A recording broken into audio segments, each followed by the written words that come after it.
Hey, welcome to the Project Riverside podcast. I'm Steve Stauffer, and I'm from Riverside Community Church in Horsham, PA. If this is your first time listening to the podcast, welcome. This show is dedicated to helping men learn how to live and lead as God has intended. So whether you want to strengthen your marriage, strengthen your relationship with your kids or others, or especially strengthen your relationship with God, we're here to answer some of the biggest questions you have. I will say, however, if you are not a follower of Jesus, you're missing the boat. As long as you're alive, you still have time, and a lot of these tips will at least help you in your day-to-day. But the only way to live the most fulfilling life is to trust Jesus. I'm joined today with a buddy of mine, Drew Bernstein. Hey, Drew. Hey, how are you doing today, Steve? Unbelievable. How are you? I'm doing great. Appreciate the invitation to come alongside you and do this podcast today. Oh, awesome. I appreciate you coming in and accepting that. And as we've been going through the last couple of weeks, we've been talking about the 33 series, The Authentic Manhood. You're leading a group on Tuesday nights. Yes. I'm leading Saturday mornings, and we're going through the same chapters at the same time. And we were talking about getting together for the third chapter of the first book. Correct. Yes. And so today we're going to be talking about manhood definition, right? And in the last session, we learned that God designed men to follow his example and to lead specifically by creating and cultivating. What kind of conversations did you guys have around that last week? You know, they're always very deep and meaningful conversations because as men, we have that natural tendency to want to build. And not only that, sustain what we've, built, whether it's in relationships with our family, our wives, our children, in our communities, or even in church, and where we work. So it's interesting to see how we're all in different phases of our lives and where we are and what those challenges have looked like and where we can encourage one another or where we could also say, yeah, I've walked through those same sorts of circumstances that you're doing, and this is what I've found. So it's really important that, from that study of the first series to really build upon that. And hopefully, we can discuss that today with, these manhood definitions. Awesome. Yeah, I remember the last church I was at, when a really good friend of mine used to say, live it out where you live, work, and play. Right? So it doesn't matter what you're doing. You got to lead where you live, work, and play. So definitely, it's extremely important to be, humble, to look at opportunities to lead, but more importantly, to serve others. I mean, just as Jesus did. Right. And to do that wherever we find ourselves each day. So it's certainly a vital part of how I'd like to, walk with, Jesus each day and those that's I'm surrounded by. Yeah. Awesome. So the introduction, again, was just picking up from last week. And then we get into the three areas of responsibility, right? So God gave man a will to obey. He gave man a work to do, and he gave man a woman to love. I think a lot of times, at least for me, no matter how many times I have read Genesis, right, I never really thought of Adam working in the garden. God gave him a job to do, a couple jobs, right? He had to take care of everything. He had to name everything, right? So right off the bat, right at the beginning of Genesis, God's given him work. Now, we'll talk a little bit later on how he kind of blew it, but... True. How about you? Did you ever think about that before when you first started reading Genesis? No, not really. It just seemed God gave him responsibility. Just, as Adam being his creation after he created everything else and filled the earth with, creatures and animals and, created somebody to, oversee and be a caretaker. So it just seemed, logical that, here's a job for you to do. But right, I never looked at it from those three areas of responsibility. I just looked at it as God created, he cultivated, and then he, it being God, commanded Adam to, follow his instructions. So I never looked at it as being responsible, more of,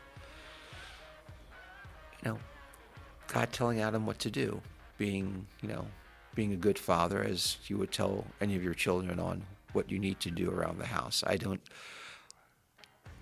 I say that though, and I pause because I do find it interesting that we're talking about responsibility and we're talking about God and Adam, but I do try to impart that on my children, which can be challenging in its own right. So certainly understanding that that role and responsibility for Adam and the dynamic that he had with God.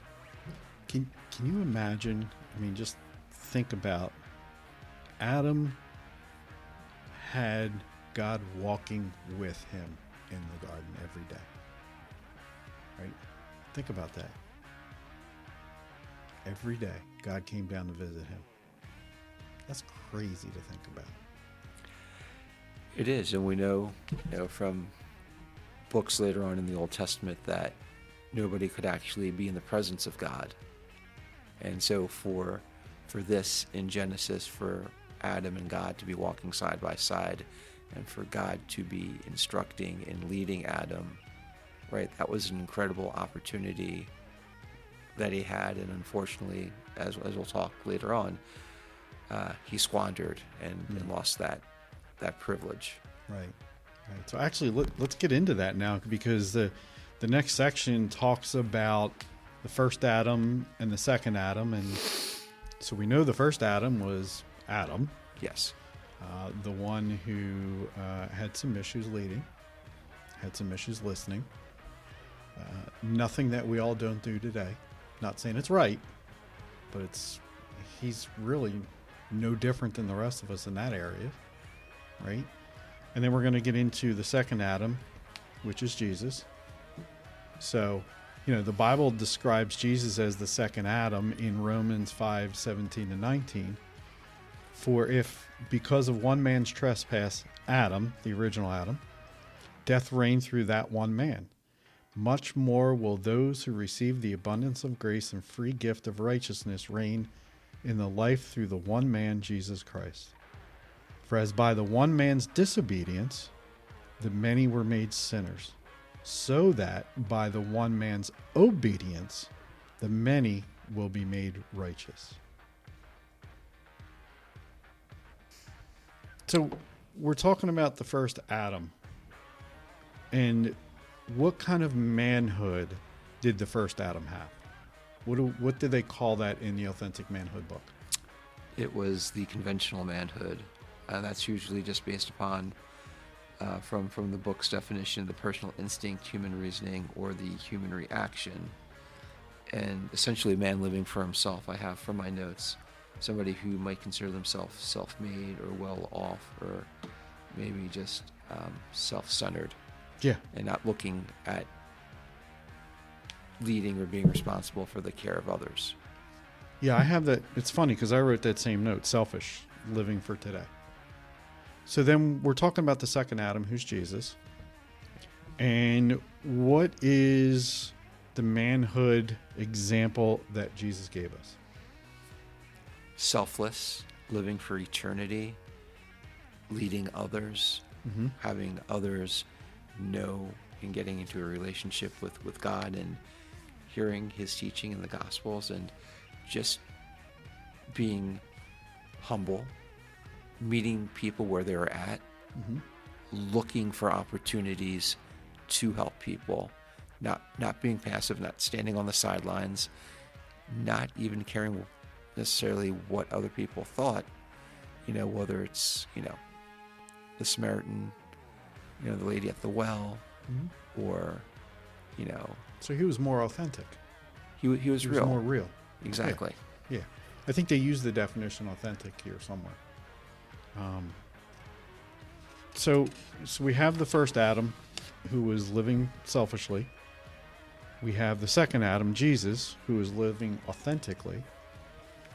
Then we get into the compelling definitions of authentic manhood. And they broke it down into 4 different things. Correct. In the book. So the first one we're going to talk about is passivity. Reject passivity, right? So Adam was passive in the garden. So when the woman saw that the tree was good for food and that it was a delight to the eyes, she took of its fruit and ate. And she gave some to her husband who was with her, and he ate. Genesis 3:6. Now, I could tell you, I don't know how many times I actually read that verse or those verses or heard them. I grew up in the church. I heard them multiple times. We all have, yes. But it wasn't until recently, I'd say within the last few years, that I saw the words, who was with her. I always assumed, we know what that does, that he was on the other side of the garden. And he came up. And she said, hey, look what I had. And I'm smart. And he just said, oh, cool, and ate it.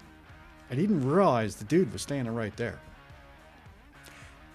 Yeah, he stood there. He let it happen. He let her be tempted. He let her do the one thing that God had commanded them not to do with their care and being in the garden. And yeah, he dropped the ball.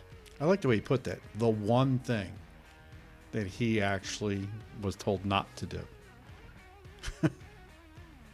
It's not that difficult if you want to do it. It seems very difficult today. We're just given one mandate, right? Love others. We can't even do that half the time. Yes. Right? Yes. You know, we're in the Philadelphia market, and we have this great store called Wawa. And how many times can you make it through the Wawa parking lot and still love the people that you just had to go around? It can be a challenge getting out of your car to get your cup of coffee, or to even just, get breakfast or something that you need to run out for and bring home. So yes, being the city of brotherly love, it's a little bit of an oxymoron at times. Right.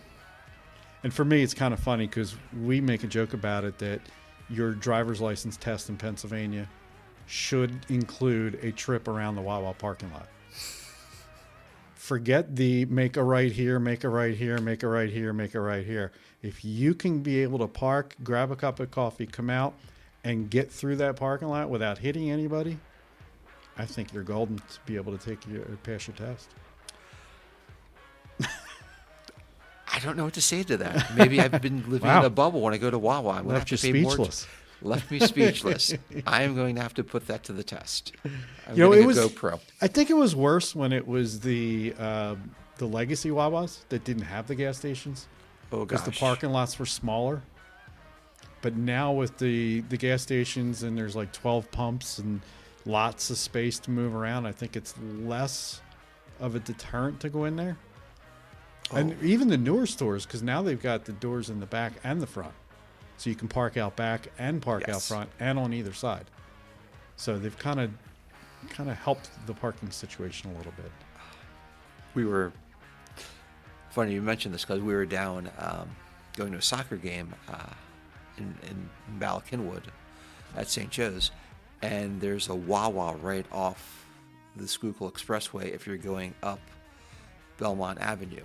Okay. And it almost looks like it's carved out of like a wall, and the parking lot has like maybe 7 spots, and if you back up too far, you could be hitting somebody who's just getting off the expressway, or people who are trying to get into Wawa, or people leaving town. So and I said to Jen, I still can't believe that Wawa's there. I thought they would have like put it out to pasture, because it's so, to me, it's like dangerous. It's like almost like a minefield. I wouldn't. If that was the last Wawa on Earth, I'd gladly pass that up. So,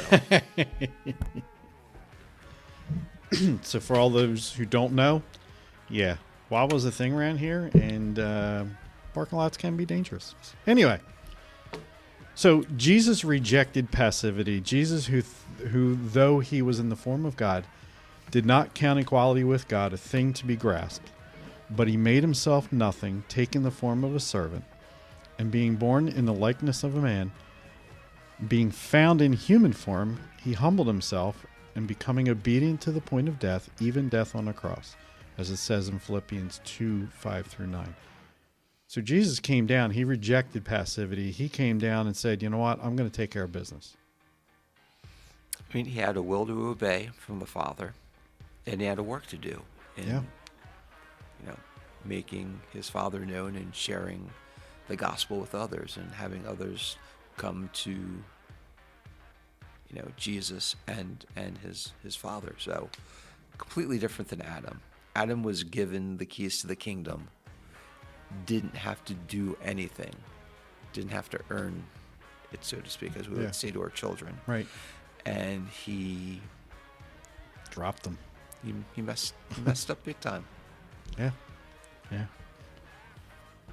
So the first definition is reject passivity. The second one is to accept responsibility. How did Adam fail in the three responsibilities that were given to him?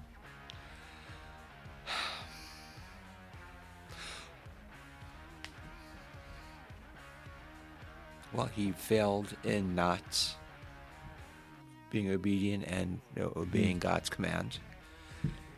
He didn't protect his wife, the woman that God gave him, and he sinned. He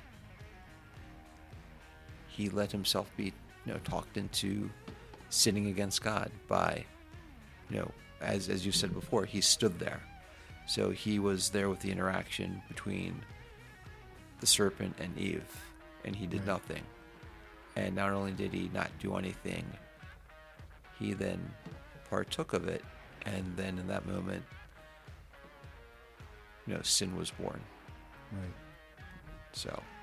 Now I wonder what, if any, thoughts went through his mind.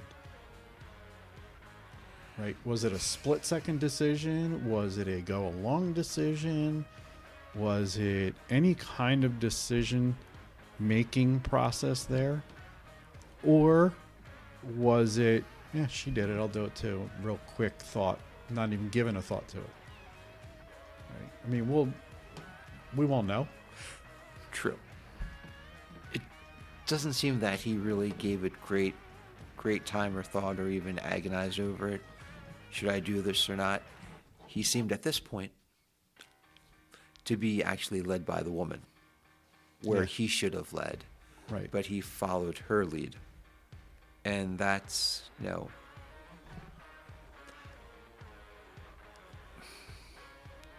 I love the relationship that I have with my wife. I'm called to lead, but, we're always partners in this. Right. But we're always going to look after each other too and help each other out. He chose not to help her out. He chose to let her be, tricked or manipulated into doing something that they knew they shouldn't. Sure. So, accept responsibility. So we need to reject passivity. We need to accept responsibility. And then the third one is lead courageously. Now, the note I wrote is other or outward centered. Right? To lead courageously.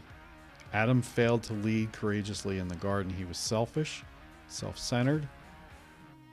But Jesus led outward centered or other centered. Yep, I have down that Jesus was called to guide and to protect others, and that's what we're called to do as well as Christians and followers of Jesus. That, it's really important for us to, not, do as I say, not as I do, or any of the other things you could want to say about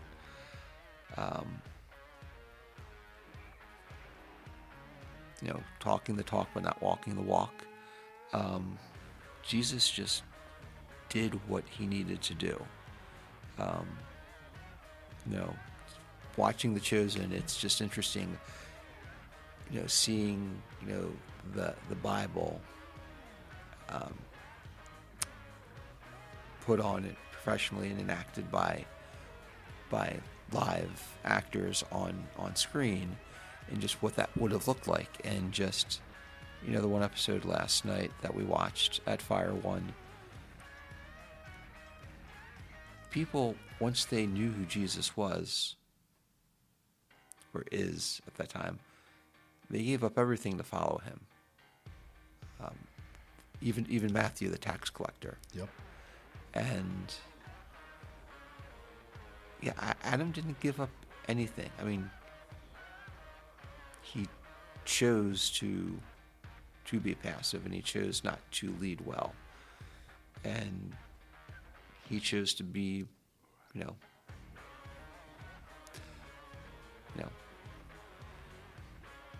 just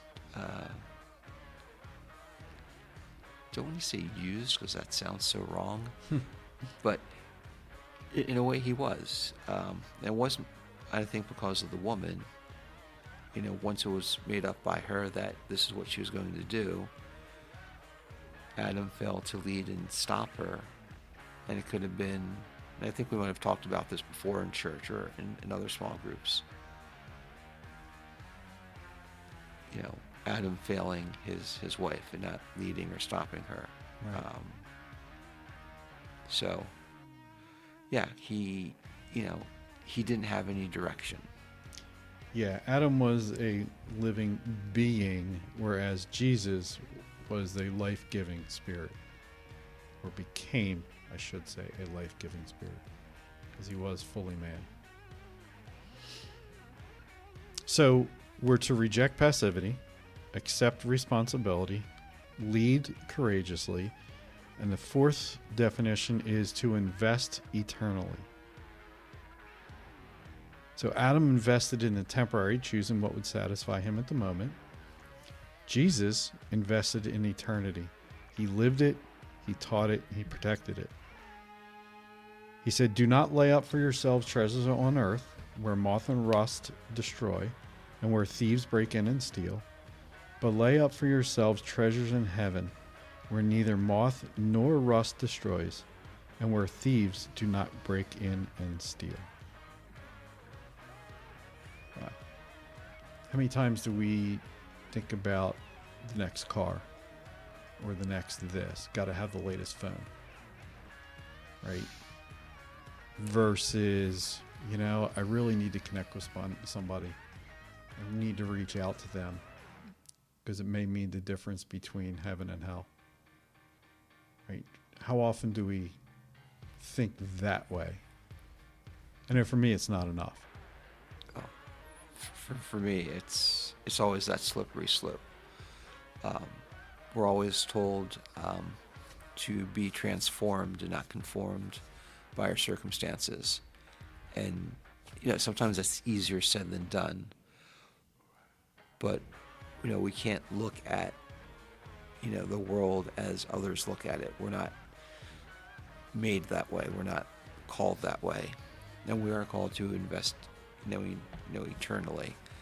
And it's very important, for me that I, feel like I get to do that as a husband and a father and a brother in Christ to my other brothers and sisters.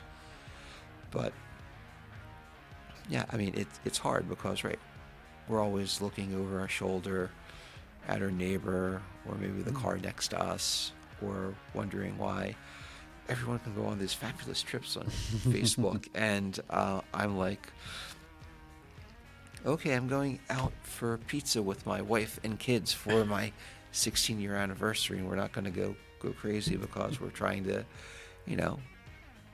be responsible and, teach and lead and invest eternally. I'll get it out. That's a tongue twister. So what's that one saying about buying a car to impress somebody you'll probably never see again for 30 seconds at a red light? Yeah. I mean, I know people are spending hundreds of thousands of dollars, right? To impress somebody they'll never see again for 30 seconds at a red light. I'm okay being a middle-aged man driving a middle-aged car or a middle-aged man's car. And I mean, I'd be okay being a middle-aged man driving a McLaren too, but I'd have trouble getting in and out of the McLaren, so sometimes the thrill of the ride isn't worth the price of admission. But it would look really cool in my garage, that's for sure. that's really cool out of the garage while you're waxing it and washing it and cleaning it and keeping the dust off of it, right? I mean, there's neighbors driving by. Die-cast models work really good too. Yeah, but the neighbors can't see them. You know, and I don't know anyone's circumstance. However, I was driving somewhere with the family. I was coming back from a soccer game the other week, and I was on this road in Bensalem, and there's this very nice ranch house on this main road, and they had a late model SUV BMW, and they had a C8 Corvette, and my first thought was, other than why aren't those cars in the garage? My next thought was, that's a car guy talking, by the way. It is. I'm sorry, folks. I mean, or at least have a car cover on them. But yeah, it's so true that if it's status, if it's need, if it's want, if it's to fill the hole that only Jesus could really fill in us and for us, if we're really actively seeking him and wanting to be more selfless like him. But the pressure that we would put on ourselves to live that lifestyle, or to feel the need to have certain things, and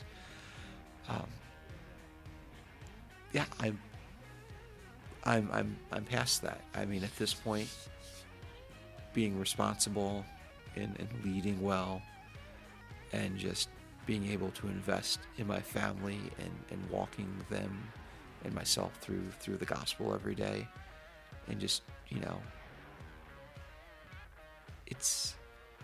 it can be humbling, because I said to my daughter tonight, she didn't put her glasses in her glass case. She wears glasses now. And I just said, we don't have a lot of money to fix things if things get broken and accidents happen. Mm-hmm.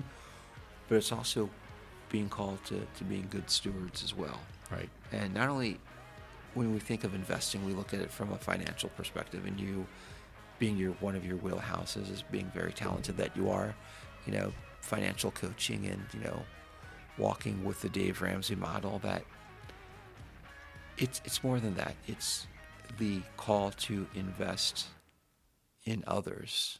Right. And like you said, right.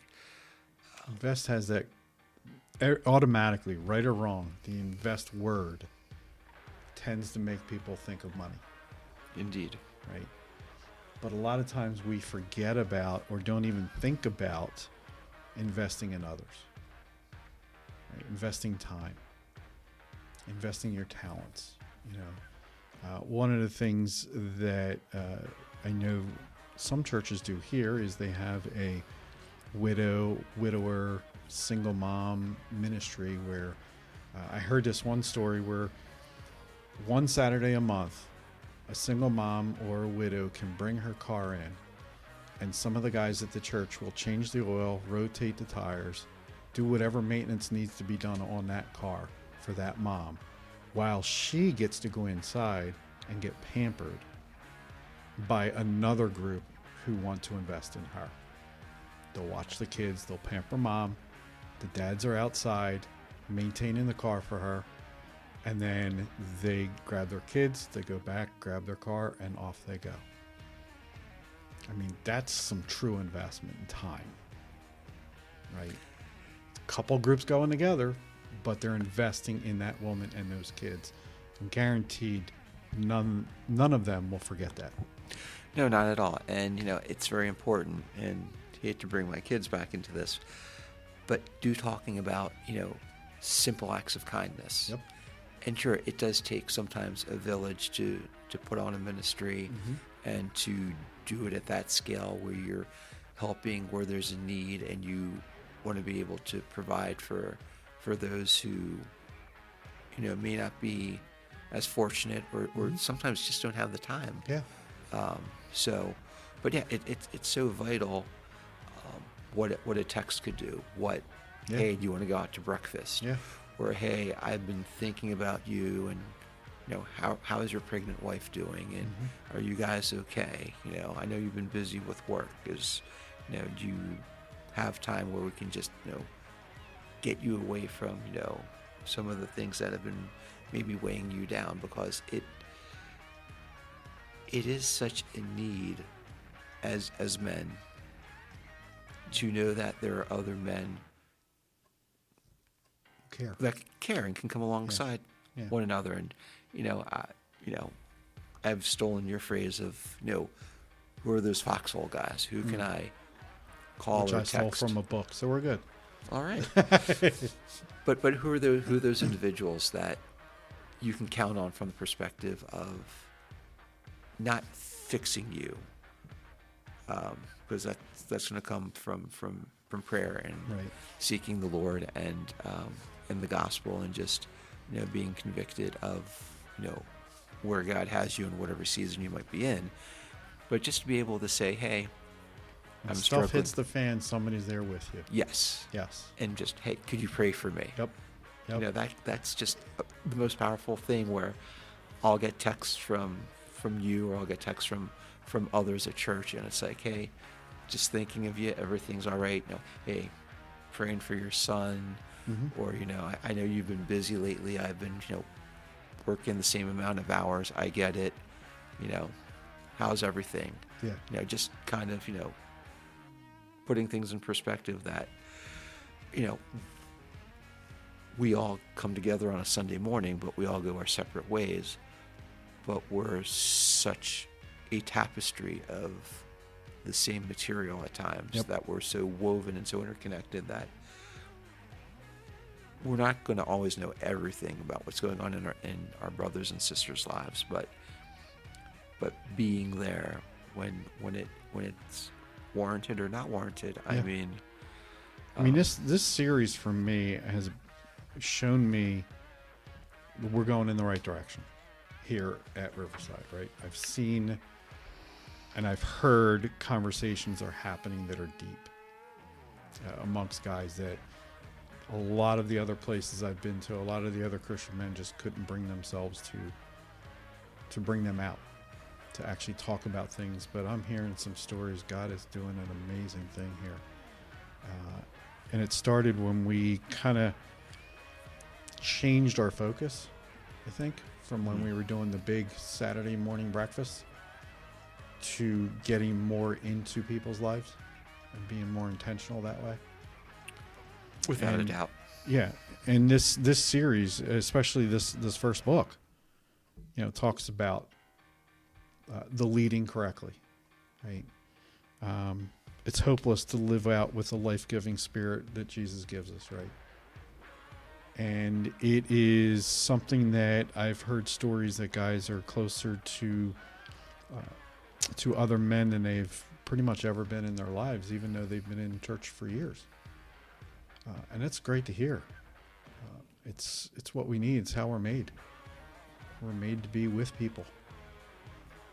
And so, yeah, the conclusion of this particular chapter is just going over rejecting passivity, accept responsibility, lead courageously, invest eternally, and then have that life-giving spirit of Jesus fueling your every move. Anything you want to say at the end here? Wrap it up, Drew? Put me on the spot. No. Always. No, not at all. Yeah, it's good. We've had conversations, on long car rides where, as much as I'd like to talk, which I don't because I do that for a living every day, I'm usually a wallflower. whether it's on a Sunday morning or sometimes in social settings at church. But it's true with this series and just having the privilege and the opportunity to help lead but also be a part of these groups over the past few months is amazing. And just being able to get to know, people that I've seen on Sunday morning, people that are newer to Riverside that are getting connected to a small group and to a men's study. It's great. And just even, last night, hearing someone's story and just being humble and vulnerable about, their circumstance and their,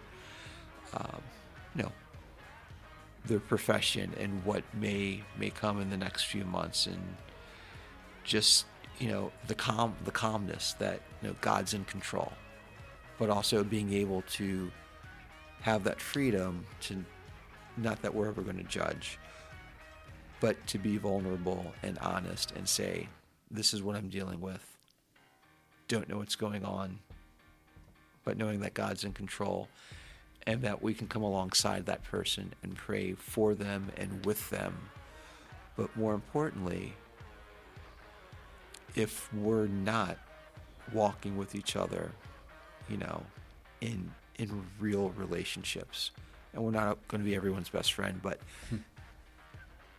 as much as I'd like to have a best friend, we could talk about that in another podcast if you'd like to sign up for the Drew Bernstein Best Friend raffle. But no, seriously, it is something. Raffle tickets are $10 a piece. But 10% of that will go towards Riverside. We will tithe. But having the privilege to talk to people and going out to breakfast or lunch or meeting people or just texting and saying, hey, what's going on? Or I'm thinking of you. It means the world. Where you think, again, it doesn't have to be spectacular or momentous, but yes, I mean, this particular series of what an authentic man looks like and, forgetting what the world expects of us. We're called to model Jesus, and Jesus was the authentic man that Right. we are to aspire to be, which we'll never be because we'll never be perfect. So just having the privilege to lead and to serve, and getting to know people and other men is such a tremendous honor and privilege. So I would just say and echo to what Steve had said in the introduction, that it is important that if you don't have a small group or you haven't gone to a men's study or you're not connected, it all starts with Sunday morning and inviting somebody. You'd be surprised as I was when I was first invited to come to church and then to serve on ministries and then just getting to know people in a very loving manner that, humility, love, compassion, serving others, it's rewarding. It's what I would love for all of us to always aspire to be in this series. So Yeah, it's funny. Not funny, haha, but you had said, just come out to church. And when I ask people to come, they're like, well, that's just full of a bunch of hypocrites. Or you guys all think you're better than I am. It's like, yeah, no. No, we're no better than you are at all. The only difference between you and me is I've been forgiven and you haven't asked for it yet. It's the only difference. Right? Jesus came for both of us. I accepted it. So far, maybe you have not. But we sin. Unfortunately, I sin every day. And I have to ask for that forgiveness every day. All day. Every day. So, yeah, I want to invite you to go to a good church. If you're in the Horsham area, Would love to see you here at Riverside. Join us on a Sunday morning. You can watch it on video if you're nowhere near here. But get in community with other believers, especially guys. We need that community. Sometimes we think we can conquer the hill by ourselves. We go out on it alone, and then we get depressed, and we just don't make it sometimes. And make it more about ourselves rather than others. Drew, man, I appreciate it. Thanks for coming. Yeah, thank you for having me. We're going to have to do this again sometime. Indeed. I think you wanted to do chapter 6, maybe, was your other I believe option? we talked about that. Yes, indeed. Yeah, so we'll have you back for chapter 6. Looking forward to it, Steve. Awesome. Appreciate you, Drew. Appreciate Love you, brother. sir. Love you.